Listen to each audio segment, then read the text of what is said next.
Hello, উনি একদম ঠিক কথা বলেছেন। চিরন্তনে কিন্তু এই বছরে একবার মিলিত হব, একটু খাওয়া দাওয়া গল্প গুজব করে চলে যাবো তা না। আমাদের উদ্দেশ্য হচ্ছে আমরা স্কুল এবং সোসাইটির জন্য কিছু করব। অনেকে বলে থাকেন স্কুল তো গভর্নমেন্টের, তো স্কুল তো গভর্নমেন্টের কাছে অনেক কিছু পায়, আমরা কেন দেবো? আর যদি স্কুল কথাটা মানে কিন্তু বিশাল। এই স্কুল ছিল বলে আমরা দাঁড়াতে পেরেছি, আমরা কিছু করছি এবং কেউ প্রতিষ্ঠিত হওয়ার পথে। তাই স্কুলই সব। স্কুল মানে স্কুলে বেঞ্চি দরজা জানলা এসব করবো, রং করবো তা নয়। স্কুলে অনেক কিছু করার জায়গা আছে, তাই সব কিছু নিয়ে চিন্তাভাবনা আছে। চিরন্তনের মিটিং আবার চলবে জানুয়ারি 1 থেকে, সকলে আসুন। এরপর অনুরোধ করব সৌভানিক চ্যাটার্জি, যেখানে আছো সৌভানিক চ্যাটার্জি 2016 পাস আউট, নব্যেন্দু সাহা, উষ্ণিস ব্যানার্জি, যারা কালচারালে কিছু করবে বলে নাম দিয়েছিল তারা যদি থাকো ইমিডিয়েটলি মঞ্চে দেখা করো। সকলকে জানিয়ে রাখি আমাদের বিকাল 4:30 থেকে আমাদের সাংস্কৃতিক অনুষ্ঠান আছে। আমাদের অনেক প্রতিভাশা শিল্পী আছেন বর্ধমান এবং ভারতবর্ষে বলা যেতে পারে, কিন্তু তারা স্কুলের গর্ব। তাই তাদের দিয়ে আমরা সমস্ত প্রোগ্রাম করব। আমি তাদের নাম ডিসক্লোজ অলরেডি হয়ে গেছে ফেসবুকের আনঅফিসিয়াল এবং এক্স স্টুডেন্ট গ্রুপে। তাও আমি বলছি মানব মুখোপাধ্যায় আছে মানবদার ভাই মাধব মুখোপাধ্যায়, তার সঙ্গে আছে অবশ্যই আরেকজন শিল্পী যিনি আমাদের ভারতবর্ষের গর্ব, আমজাদ দা। থাকবে মেহবুব হাসান, থাকবে সঞ্চালনায় আমার দাদা হিসাবে কল্লোল কোনার, এবং থাকবে আরও অনেক নাম। তার সঙ্গে আমি এবার অনুরোধ করব কল্লোল চৌধুরী, কল্লোল কাকুকে কিছু বলার জন্য অনুরোধ করব। কল্লোল চৌধুরী তো মনে হয় তো আমি চলে যাচ্ছি আমাদের একটু পরের দিকে। ডেকে নেব 2003 এইচএস ব্যাচের সৌরভ মুখার্জিকে।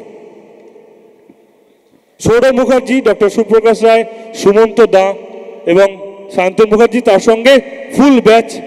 আমি অনুরোধ করব সকলে আসার জন্য, পুরো ব্যাচকে আসার জন্য। 2001 মাধ্যমিক এবং 2003 এইচএস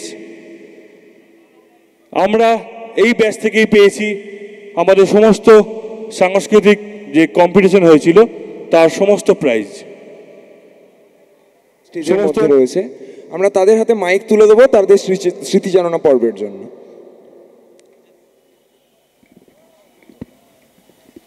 হ্যালো,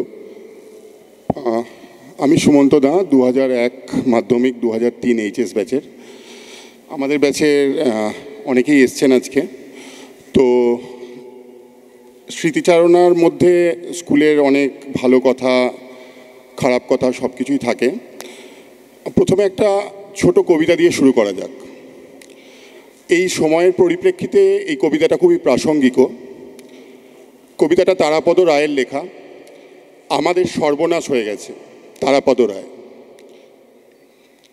আমরা যে গাছটিকে কৃষ্ণচূড়া ভেবেছিলাম, যার উদ্দেশ্যে ধ্রুপদী বিন্যাসে কয়েক অনুচ্ছেদ প্রশস্তি লিখেছিলাম, গতকাল বলাইবাবু বললেন ওটা বাঁদর লাঠি গাছ। অ্যালসেসিয়ান ভেবে যে সারমেয় শাবকটিকে আমরা 3 মাস বকলস পরিয়ে মাংস খাওয়ালাম, ক্রমশ তার খেঁকি ভাব প্রকট হয়ে দাঁড়াচ্ছে। আমরা টের পাইনি আমাদের ঝর্ণা কলম কবে ডট পেন হয়ে গেছে, আমাদের বড়বাবু কবে হেড অ্যাসিস্ট্যান্ট হয়ে গেছেন, আমাদের বাবা কবে বাপি হয়ে গেছেন। আমরা বুঝতে পারিনি আমাদের সর্বনাশ হয়ে গেছে। এই সময় খুবই কঠিন সময়। এর মাঝে আমাদের চিরন্তনী আমাদের ভালো জিনিস যেগুলো আছে তার মধ্যে অন্যতম হচ্ছে আমাদের এই স্কুল। আমরা এই স্কুলে ঢুকেছিলাম 1991 সালে। আমি আমার নিজের কথা বলতে পারি, বর্ধমানের একটা প্রত্যন্ত অঞ্চল খেরুর গ্রাম, সেখান থেকে পড়াশোনার তাগিদে এখানে আসা। আমার বাবা মায়ের খুব চিন্তা ছিল আমি এই স্কুলের যোগ্য কিনা। অ্যাডমিশন টেস্ট দিতে হয়েছিল তখন। অ্যাডমিশন টেস্টে চান্স পেয়েছিলাম, বাবা মা খুব খুশি হয়েছিলেন। আমাদের ক্লাস শুরু হয়েছিল নিচের যে লাইব্রেরি রুম সেখানে। ফার্স্ট ইয়ারের রোল নাম্বার ছিল 24 ক্লাস 1-এ। এরপর আস্তে আস্তে প্রত্যেক বছর পার হয়েছে। নতুন নতুন স্মৃতি, নতুন নতুন আনন্দ, নতুন নতুন দুঃখ সব কিছু যোগ হয়েছে। প্রথম দিকে যে মজার জিনিসগুলো আমার মনে আছে সেগুলো দিয়ে আস্তে আস্তে বলার চেষ্টা করি, কারণ কে কী হয়েছে কে কী না হয়েছে সেগুলোর আজকে বলার হয়তো কথা নয়। প্রথম দিকে আমার বন্ধু ছিল জিষ্ণু। জিষ্ণু ক্লাস 1 থেকে আমাদের স্কুলে পড়তো, 3 রোল নাম্বার ছিল। জিষ্ণু ছিল একদম অত্যন্ত শান্ত, বলতে যা বোঝায় তার ঠিক উল্টোটা। প্রচণ্ড সুন্দর দেখতে একটা ছেলে, যার দুষ্টুমির কোনো সীমা ছিল না। জিষ্ণুর সাথে আমি ফল পাকুড় চুরি করা থেকে পৃথিবীতে যা যা কিছু অপকর্ম করা যায় সব কিছুই করেছি। তো এই জিষ্ণু আর আমাকে একবার মাধববাবু ডেকে পাঠিয়েছিলেন। আমরা ক্লাস 2-এ পড়তাম তখন, এবং স্যার বলেছিলেন আমরা হচ্ছে ক্লাস 3-তে গিয়ে কিছু বেঞ্চ ভেঙে এসেছি। যাই হোক, সেটা ক্লাস 2-এর কোনো বাচ্চার পক্ষে হয়তো সম্ভব ছিল না, বাট তার শাস্তি আমরা পেয়েছিলাম। তো খারাপ ব্যাপার যেটা, সেই জিষ্ণু আমাদের মধ্যে আজ নেই। ক্লাস 6-এ একটা সুইসাইড। আজ পিছিয়ে দেখলে মনে হয় আমার নিজের প্রফেশনের তাগিদেও হয়তো এটা একটা চাইল্ডহুড বাইপোলার ডিসঅর্ডার ছিল, যেটা আমরা তখন বুঝতে পারিনি। এরপর প্রাথমিক বিভাগের যে শিক্ষকদের কথা না বললেই নয়, তাদের মধ্যে আমাদের শিশির রঞ্জন ভট্টাচার্য বাবু, যাদের আমরা ভয় করতাম, শ্রদ্ধা করতাম, ভালোবাসতাম। একটা মানুষের একসাথে এই 3 রকম গুণ খুব কম। শিশিরবাবু রিটায়ার হয়েছিলেন যখন আমরা ক্লাস 4-এ পড়ি। আমাদের ব্যাচেরই সঞ্চালক অরিজিৎ ঘটক ও সেই কথা বলছিল। মজার ব্যাপার হচ্ছে যে শিশিরবাবু রিটায়ার হয়েছিলেন, তারপর আমাদের চিন্তা ছিল আমাদের ক্লাস টিচার কে হবেন, আমাদের একটু ফ্লেক্সিবিলিটি আসবে, স্যারের ওই তীব্র শাসন থেকে আমরা মুক্ত হব। দুঃখের ব্যাপার হচ্ছে যে পরের দিনও আমাদের ক্লাস টিচার শিশিরবাবুই ছিলেন। শিশিরবাবুকে স্কুল ছাড়লেও শিশিরবাবু স্কুলকে ছাড়েননি। রিটায়ার করার পরেও অন্তত আরও 2 বছর তিনি স্কুলে পড়িয়ে গেছেন। এরপর স্কুলের প্রাথমিক থেকে উচ্চ প্রাথমিক এবং তারপরে মাধ্যমিক উচ্চ মাধ্যমিক বিভাগের দিকে আসা। এই সময়েও প্রচুর বদমাইশি আমরা করেছি, প্রচুর খেলাধুলা, সমস্ত কিছুই করেছি। ক্লাস 5-এ দীনেশবাবু আমাদের ক্লাস টিচার ছিলেন। তার 5 রকম মনিটর ছিল, কারোর নখ কাটা, কারোর রুমাল ঠিক আছে কিনা সেটা দেখা, এই সমস্ত দায়িত্ব তারা পালন করত, এবং আমাদের একটা তীব্র ডিসিপ্লিনের মধ্যে থাকতে হতো। একটা কথা না বললেই নয়, একজন গ্রামের ছেলে হিসাবে আমার ভয়ঙ্কর উচ্চারণে দৌর্বল্য ছিল। স্বামী বা এই রকম কোনো শব্দ, সেগুলোকে অদ্ভুত বাজে উচ্চারণ করতাম। সেগুলোকে দায়িত্ব নিয়ে ঠিক করেছেন আমাদের বর্তমান অ্যাসিস্ট্যান্ট হেড স্যার অরুণাববাবু। তার কাছে আমি চিরকৃতজ্ঞ থাকবো তার জন্য। এরপর আস্তে আস্তে ক্লাস 7, ক্লাস 8 এগুলো হতে থাকে। আমাদের খেলাধুলা, বদমাইশি সব কিছু আরও বাড়তে থাকে। স্কুলের ইতিহাসে 2টো ঘটনা আমাদের ব্যাচে, যেটা না বললেই নয়, হাস্যকর, মজার সব কিছু মিলিয়ে। আমাদের ব্যাচে আরেকজন ছেলে যে আমাদের ছেড়ে চলে গেছে, তার নাম হচ্ছে তীর্থেন্দু। তীর্থেন্দু, সামন্তক, এরা কয়েকজন মিলে সিনেমা দেখতে চলে গিয়েছিল। ক্লাস 10-এ আমরা তখন পড়তাম। তো তারা সিনেমা দেখতে চলে গিয়েছিল অনিতা সিনেমা হলে। খুব বুদ্ধিমত্তার সাথে গিয়েছিল। 3টে ব্যাগকে একটা ব্যাগের মধ্যে ভরে রেখে গিয়েছিল, যাতে কেউ বুঝতে না পারে। 3টে ব্যাগ ফাঁকা, কোনো ছাত্র নেই, সেটা খুব চোখে লাগার মতো। তো তারা 3টে ব্যাগকে একটা ব্যাগে ভরে চলে গিয়েছিল। এবার আমাদের মধ্যেই 2-1জন ছাত্র ছিল যারা আবার সেটা বলেও ফেলেছিল স্যারকে। তারপর তারা স্যারের দ্বারা যথাযথ ভর্তিত হয়, এবং তারপর তারা আবার একটা হুমকির চিঠি লিখে যারা বলে দিয়েছিল তাদের উদ্দেশ্যে। দুঃখের ব্যাপার হচ্ছে যে সেই চিঠিটাও আমাদের ক্লাস টিচারের হাতে পড়ে, এবং তারপর আমাদের তখনকার প্রধান শিক্ষক মদনবাবু, তাকে আমি ওই একদিনই রাখতে দেখেছিলাম। আরও একটা মজার ঘটনা মনে পড়ে। ম্যাপ পয়েন্টিংয়ের ক্লাস 9, নদ নদীর ব্যাপারে তখন পড়াশোনা হচ্ছে। কৌশিকবাবু হঠাৎ করে, আমাদের মধ্যে ছিল প্রিয়নাথ, দাবি জানালো ভারতের ম্যাপে বাঁকাটা দেখাতে হবে। বাঁকাটা স্যার কোথায় একটু দেখান। তো সেই চূড়ান্ত শান্তশিষ্ট কৌশিকবাবুকে ওই একবারই আমি কেঁপে উঠতে দেখেছিলাম ভারতের ম্যাপে বাঁকা দেখানোর অনুরোধ করার পরে। আরও একটা ভয়ঙ্কর মজার ঘটনা, আমাদের ব্যাচটাকে লোকে খুব শান্তশিষ্ট ব্যাচ হিসাবেই জানতো, কিন্তু অ্যাকচুয়ালি ব্যাপারটা সেটা হয়তো ছিল না। আমাদের 2জন শ্রদ্ধেয় শিক্ষক ছিলেন, রাধাপ্রসন্নবাবু এবং বলরামবাবু। প্রত্যেক দিন সন্ধেবেলায় দেখা যেত তাদের বাড়িতে কেউ ঢিল ছুঁড়ে যাচ্ছে, এবং এটা কীরকম ঘটতো, 7টার সময় বলরামবাবুর বাড়িতে ঢিল পড়তো, 7:10-15 নাগাদ রাধাপ্রসন্নবাবুর বাড়িতে ঢিল পড়তো। তো স্যারেদের মধ্যেও আলোচনা হয়, স্যাররাও সন্দেহ করছেন এটা নিশ্চয়ই কিছু একটা হচ্ছে। তো শেষ পর্যন্ত এই স্যাররা বুঝতে পারলেন যে এটা কোনো একটা গ্রুপেরই কাজ। তো আমাদেরই দুজন ছেলে তারাই এটা করতো, তো তাদের নাম বলছি না আমি এই মুহূর্তে। তো তারা প্রথমে বলরামবাবুকে ঢিল ছোড়ার পরে বলরামবাবু ফোন করেন। বলরামবাবু ফোন করে রাধাপ্রসন্নবাবুকে জানান যে আমার বাড়িতে ঢিল পড়েছে। রাধাপ্রসন্নবাবু সেটা জানেন এবং তারপরে ওরা ঢিল ছুটতে যায়। কিছুক্ষণ পরে একজন আরেকজনকে বলে যে তুই ঢিলটা আমার দিকে ছুটছিস কেন, এবং তখন সে জানায় পালা, ঢিলটা আমি ছুটছি না, রাধাপ্রসন্নবাবু ছুটছেন। তো এরকম অনেক আনন্দ, অনেক স্মৃতি আমাদের আছে। আরেকটা আমাদের সায়েন্সের যে ক্লাস 12A বা 11A ছিল, তারা প্রত্যেকে পড়াশোনায় খুব ভালো হলেও তারা খেলাধুলাতেও খুব ভালো ছিল। ক্লাস 11A-তে আমাদের দল রানার্স ছিল, ক্লাস 12-এ আমরা চ্যাম্পিয়ন ছিলাম। তখন 2002 সাল, সেনেগাল সে বছর ওয়ার্ল্ড কাপে খুব ভালো খেলেছিল, পাপা বৌবা দিউপ। তো আমরা এটুকু মনে আছে যে কোনো গোলের পরে জার্সিটা খুলে চারিদিকে নাচানাচি করে সেনেগালের স্টাইলে একটা সেলিব্রেট করার চেষ্টা করতাম। তো এরকম অজস্র আনন্দ দুঃখ সব কিছুর স্মৃতি মিলিয়েই আমাদের স্কুল জীবন।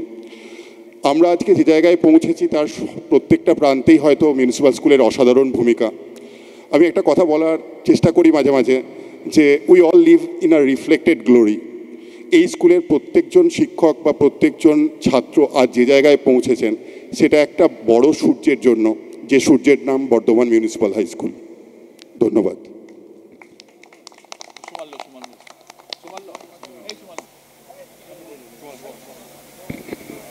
আচ্ছা, প্রিয়নাথের কথা হয়েছে আমাদের গ্রুপে।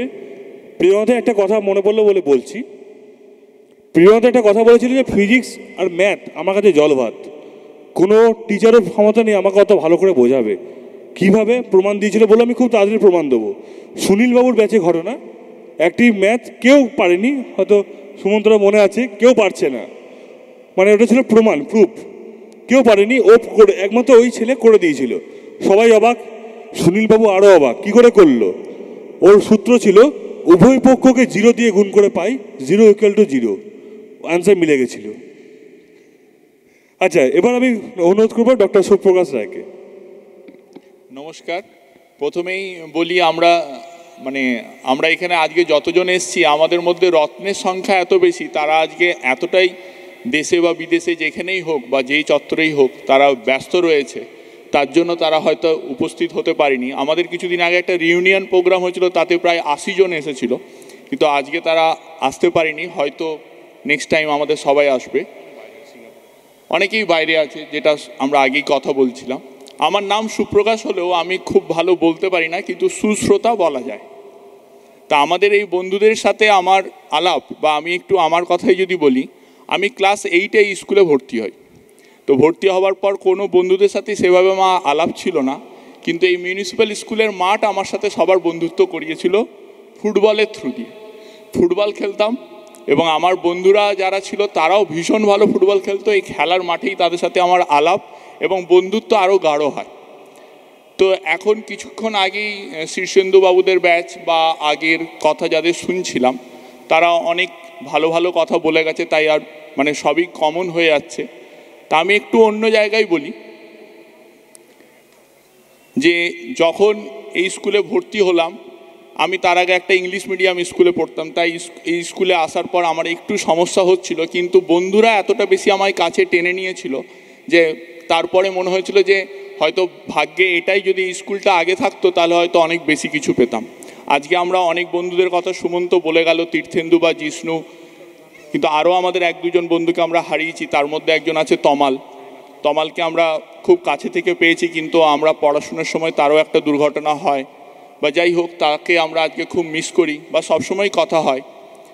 এখন এই পড়াশোনার সাথে আমিও শিক্ষা জগতের সাথেই যুক্ত, তো সেখানে যেটা খুব দেখা যাচ্ছে, বা আমি অনেক জায়গাতে বলেওছি, যে এখানে পরীক্ষার্থীর সংখ্যা অনেক বেশি।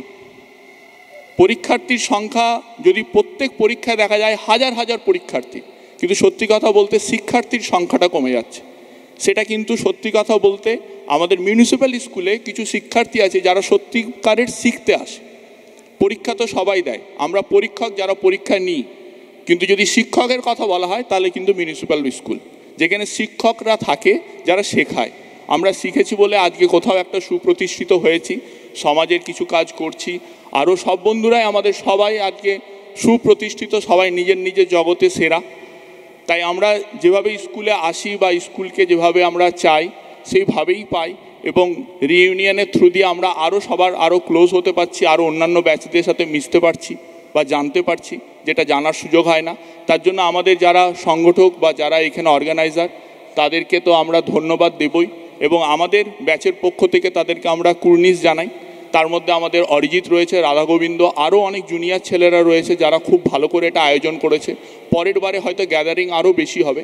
আমি একটা ছোট্ট কথা বলি, মানে যেহেতু মজার কথা সুমন্ত অনেক বলে গেল, বায়োলজি প্র্যাকটিক্যাল আমাদের সময় একটা ব্যাংক কাটার ব্যাপার ছিল। তো ব্যাংক কাটার সময় করুণাবাবু আমাদের বায়োলজি পড়াতেন, তো আমি করুণাবাবুর ব্যাচের প্র্যাকটিক্যালের স্টুডেন্ট ছিলাম। তো আমি একটা মানে অন্যভাবে নেবেন না কেউ, আমি করুণাবাবুর কাছে টিউশন পড়তাম না। তো যাই হোক, সে কোনোভাবে করুণাবাবু আমার উপর একটু ক্ষিপ্র ছিল। তো ব্যাংক কাটার প্র্যাকটিক্যাল হচ্ছে, এবার ওরাল পরীক্ষা চলছে, ওরাল পরীক্ষায় ডাকা হয়েছে, সবাইকেই ডাকা হচ্ছে। আমার যেহেতু নাম সুপ্রকাশ, এস অ্যালফাবেটিক্যালি আমি অনেক পরে এসেছি। এবার যখন আমার রোল নাম্বার ছিল মোস্ট প্রবলি সেই সময় 41, আমি ঠিক মনে করতে পারছি না, 41। তো আমি শেষের দিকে এসেছি, তো করুণাবাবু আমাকে জিজ্ঞাসা করলো ব্যাংকটা কাটা হয়েছে, কি কি দেখতে পাচ্ছি? সবাই বলতে জানে, বলতো একটা মানুষকে কেটে দিলে কি দেখতে পাবো? আমি তো আকাশ থেকে পড়লাম এবং কোথাও একটা কিছু একটা হলো এক্স ফ্যাক্টর, আমি বলে ফেললাম যে স্যার থানা পুলিশ হাজত ছাড়া কিছুই দেখতে পাবো না। স্যার বললো বেরো, এই মুহূর্তে তুই ল্যাব থেকে বেরো। তো আমার মনে হয় আমি সেদিন উত্তরটা খুব খারাপ দিইনি, কারণ স্যার আমাকে বলেছে একটা মানুষ কেটে দিলে কি দেখতে পাবো। তা আমার যেটা মনে হয়েছিল, আমার স্পন্টেনিয়াসলি ভেতর থেকে বেরিয়েছিল যে স্যার থানা পুলিশ হাজত ছাড়া কিছু, কিন্তু স্যার আমাকে পরে খুব আদর করেছিলেন এবং ভালোবেসেছিলেন, এবং থ্যাংক গড আমি সেই প্র্যাকটিক্যাল পরীক্ষায় ভুল উত্তর দেওয়ার জন্য পুরো নম্বর পেয়েছিলাম। এটা আমার ক্ষেত্রে একটা মানে অনেক বড় পাওয়া, যে আমি ভুল উত্তর দিয়ে পুরো নম্বর পেয়েছিলাম। আর আরেকটা জিনিস বলি, আমি আমার রিসার্চ করাকালীন যাই হোক, তো আমার প্রথম বিদেশে একটা ল্যাবে আমি যাই, সেটা ইউনিভার্সিটি অফ ক্যালিফোর্নিয়া। তো সেখানে গিয়ে একটা ল্যাব, সেখানে যিনি নোবেল পেয়েছিলেন কার্ল ভিগার্ড, তার গ্রুপে আমি ছিলাম। তো সেখানে আমি প্রথম আর কি ট্রেনিং নিতে যাই, যে আর্টিফিশিয়াল ব্লাড তৈরি করছিলেন তারা। তো এবার প্রথম বিদেশ, তো যাওয়ার সময় মা আমাকে কিছু চিড়ে আর মুড়ি দিয়েছিল, যে ওখানে যদি কিছু খেতে অসুবিধে হয় তাহলে এগুলো খাস। তো নিয়ে গেছি। স্বাভাবিকভাবেই যখন আমি গেলাম তখন আমার প্রথম ধারণা ছিল যে কোনো ইন্ডিয়ান খুঁজে পাবো কি না। তো কোনো ইন্ডিয়ান আমি সেভাবে তো কাউকে জিজ্ঞাসা করতে পারছি না যে আপনি ইন্ডিয়ান কিনা, বা এরকম ব্যাপারটা হচ্ছে না। এই হতে হতে শুনলাম যে ওই ল্যাবে ওই গ্রুপে একজন সিনিয়র স্টুডেন্ট আছে, সে ইন্ডিয়ান। আমি ভাবলাম যে 2-3 দিনের মধ্যে তার সাথে যোগাযোগ করে আমি আমার সেটেলমেন্ট করব, কোথায় থাকবো, কীভাবে কি এগোবো, এই ব্যাপারটা। ইন্ডিয়ান শুনে খুব আনন্দ পেলাম। তারপরে শুনলাম সে বেঙ্গল থেকে এসছে, ওয়েস্ট বেঙ্গল তার স্টেট, মানে তার অ্যাড্রেস দেখলাম ওয়েস্ট বেঙ্গল। এই পর্যন্ত লেখা ওয়েস্ট বেঙ্গল ইন্ডিয়া তার নামের নিচে। আল্লাহ, তাহলে তো হয়তো ওয়েস্ট বেঙ্গল মানে যে কালচারেরই হোক, নন বেঙ্গলি হোক, যাই হোক, একটা ওয়েস্ট বেঙ্গলের ছেলে পেয়েছি, মোটামুটি ওয়েস্ট বেঙ্গল চিনবে। তারপরে তার সাথে যখন আলাপ হলো 2-3 দিন পরে, সে খুব রাসভারী, আমি পরে তার পরিচয় দেব। তো তার শুনলাম যে সে বর্ধমানের ছেলে। তারপরে আমি আরেকটু আনন্দ পেলাম যে বর্ধমানের ছেলে, তাহলে তো খুবই ভালো হলো, আমিও বর্ধমান থেকে এসেছি। এই হতে হতে শুনলাম সে বাঙালি। তারপরে লাস্ট যেটা শুনলাম, যেটা নেচারে পাবলিশড হয়েছিল পেপারটা, তার নাম হচ্ছে অর্ণব রুদ্র, এবং সেই ছেলেটি মিউনিসিপ্যাল বয়েজের ছাত্র এবং বর্ধমান মিউনিসিপ্যালেরই ছাত্র, আমাদের অনেক সিনিয়র। ময়ূরপঙ্খী যায় রে ভাইসা, ময়ূরপঙ্খী যায়, শাওন মাইশা দমকা হাওয়া লাগলো পালের গায়ে।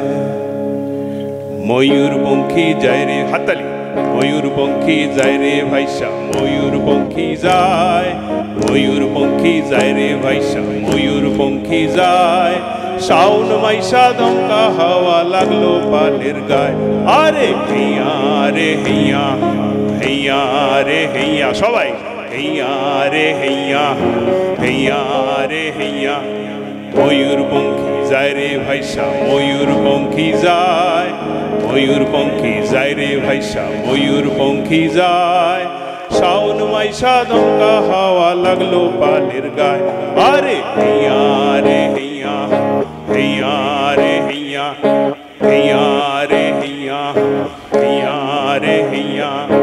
ওই যে কালা মেঘে মেঘে আকাশ গেছে ছাইয়া, আর ভয় পাও কেনে ওরে মাঝি কেমন ধারা নাইয়া। ওই যে কালা মেঘে মেঘে আকাশ গেছে ছাইয়া, আর ভয় পাও কেনে ওরে মাঝি কেমন ধারা নাইয়া। তুফান দেখা ভয় পাইও না, তুফান দেখা, ওই তুফান দেখা ভয় পাইও না, আসবির আসেন গায় রে। শাওন মাইশা দমকা হাওয়া লাগলো বালের গায়, আরে হিয়া রে হিয়া, হিয়া রে হিয়া, গলা কই, হিয়া রে হিয়া, হিয়া রে হিয়া। ময়ূরপঙ্খী যায় রে ভাইসা, ময়ূরপঙ্খী যায়, ময়ূরপঙ্খী যায় রে ভাইসা, ময়ূরপঙ্খী যায়। শাওন মাইশা দমকা হাওয়া লাগলো বালের গায়, আরে হিয়া রে হিয়া, হিয়া রে হিয়া, হিয়া রে হিয়া, হিয়া রে হিয়া। কইঠা ভারী গাঙের পানি সল সলাইয়ায় ওঠে, আর পুবের গায়ে সুতি মামা জল মলাইয়ায় ওঠে। কইঠা ভারী গাঙের পানি সল সলাইয়ায় ওঠে, আর পুবের গায়ে সুতি মামা জল মলাইয়ায় ওঠে। নাও সারা হার নাই রে গতি, নাও সারা হার, ওই নাও সারা হার নাই রে গতি, নাওয়ে যে বন যায় রে। শাওন মাইশা দমকা হাওয়া লাগলো বালের গায়, আরে হিয়া রে হিয়া, হিয়া রে হিয়া, হিয়া রে হিয়া, হিয়া রে হিয়া। ময়ূরপঙ্খী যায় রে ভাইসা, ময়ূরপঙ্খী যায়, ময়ূরপঙ্খী যায় রে ভাইসা, ময়ূরপঙ্খী যায়। শাওন মাইশা দমকা হাওয়া লাগলো বালের গায়, আরে আরে হিয়া, হিয়া রে হিয়া, হিয়া রে হিয়া, হিয়া রে হিয়া, হিয়া রে হিয়া, হিয়া রে হিয়া, হিয়া রে হিয়া, হিয়া রে হিয়া। ধন্যবাদ।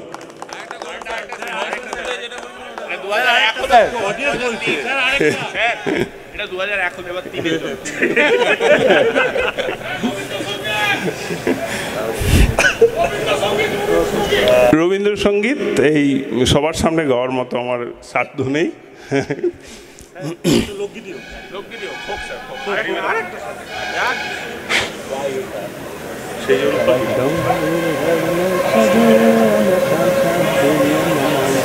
ঘরে ফেরার সুর আছে পথে মোর সেই মেয়ে, বুঝি স্বপ্ন জাল বনে গান গে।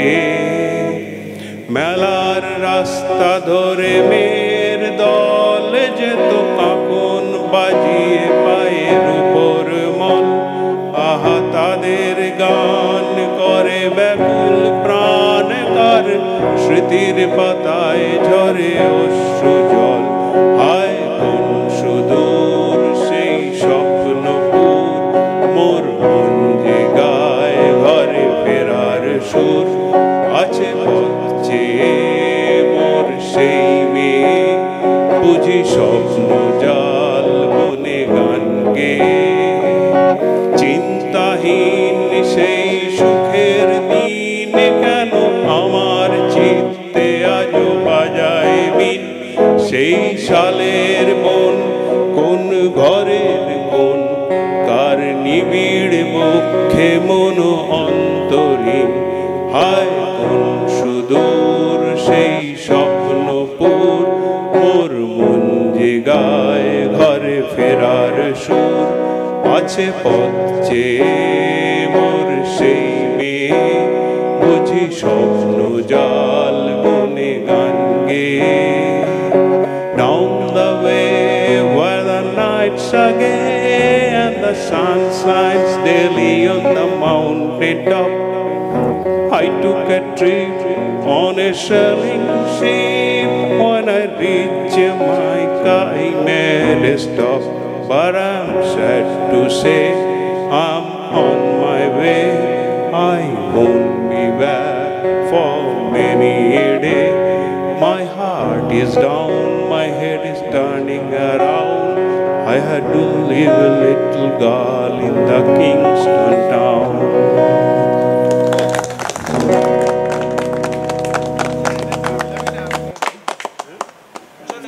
না এক মিনিট সময় নেওয়া যাবে? আচ্ছা ঠিক আছে। তো পার্থবাবু এরকম গান গাইতে পারতেন, আমরাও জানতাম না। পার্থবাবু সম্পর্কে একটা কথা বলার আছে। ফুটবল ম্যাচের ঠিক আগে পার্থবাবু একদিন ক্লাসে এসছেন, আমরা তখন প্ল্যান করছি কিভাবে কে অ্যাটাক করবে, কে ডিফেন্স করবে। পার্থবাবু প্রথমেই প্রচণ্ড রেগে গেলেন যে ক্লাস না করে আমরা এরকম করছি। তারপর হঠাৎ করে স্যারের কী হলো, স্যার বলেন হ্যাঁ পারবি, তোরাই পারবি, আমার দৃঢ় বিশ্বাস তোরাই পারবি। তো যাওয়ার আগে আমাদের ব্যাচের তরফ থেকে লাস্ট কয়েকটা কথা। আমাদের প্রত্যেকের ভালোবাসা থাকে, সেটা ভালোবাসা কোনো নারী হতে পারে, একটা স্কুলও হতে পারে। বাংলা কবিতার ইতিহাসে ভালোবাসার কবিতা বলতে একটাই আসে, বনলতা সেন। সেটা বলে আমরা শেষ করছি। এটা আমাদের লালটুর অনুরোধ ছিল অনেক দিন ধরে। 1000 বছর ধরে আমি পথ হাঁটিতেছি পৃথিবীর পথে, সিংহল সমুদ্র থেকে নিশীথের অন্ধকারে মালয় সাগরে অনেক ঘুরেছি আমি, বিম্বিসার অশোকের ধূসর জগতে। সেখানে ছিলাম আমি আরও দূর অন্ধকারে বিদর্ভ নগরে। আমি ক্লান্ত প্রাণ এক, চারিদিকে জীবনের সমুদ্র সফেন। আমারে দুদণ্ড শান্তি দিয়েছিল নাটোরের বনলতা সেন।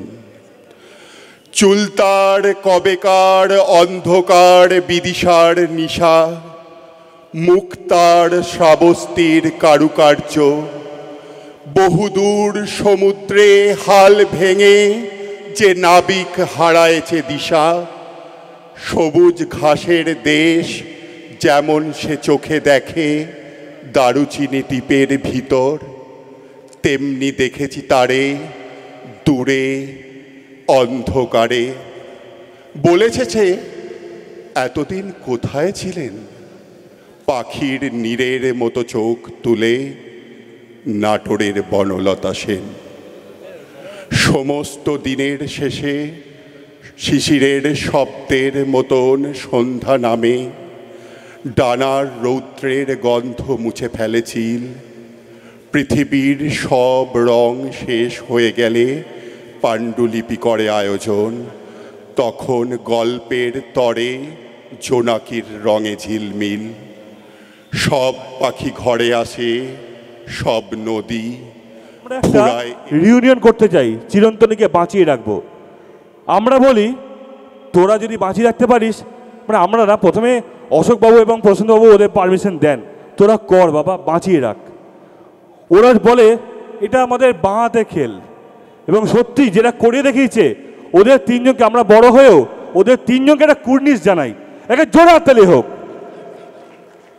আজকে এই তিনজন লাস্ট এক সপ্তাহ ধরে হয়তো 2 থেকে 3 ঘন্টা ম্যাক্সিমাম ঘুমিয়েছে, পার ডে নয়, টোটাল 2 থেকে 3 ঘন্টা ঘুমিয়েছে। এই তিনজনের থেকে আমি একটা ছোট প্রাইজ দিচ্ছি আমার তরফ থেকে এই তিনজনের জন্য।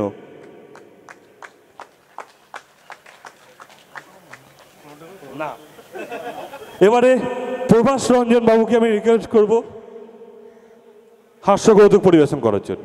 তার আগে শুভজিৎ।